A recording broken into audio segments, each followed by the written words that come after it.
Hello शिवहरू सबैजनालाई मेरो भिडियोमा हार्दिक स्वागत छ। तपाईँहरूलाई यति बेला भने यो चिसो चिसो मौसममा आगो तपाईँ भइरहेको छ हैन। अनि यो चिसो मौसम अनि पुसको महिना एकदम जाडो छ, त्यसमा गफ गर्दै हामी चाहिँ आगो थालिरहेछौँ। तपाईँले देख्न सक्नुहुन्छ मिठो गफ चलिरहेको छ यता। हाम्रो यस्तै छ गाउँघरतिर। तपाईँहरूकोमा कतिको जाडो छ?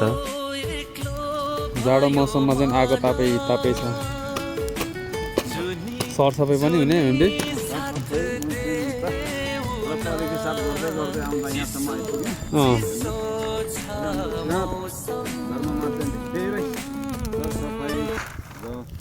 धार्मिक उपदेश अनुसार काम गर्नुपर्ने रहेछ।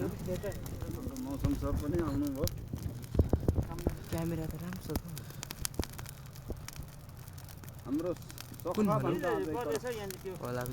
के गर्नुभएको तपाईँले चाहिँ त्यो सरसफाइ चाहिँ राम्रो गर्नुपर्छ है बाबा।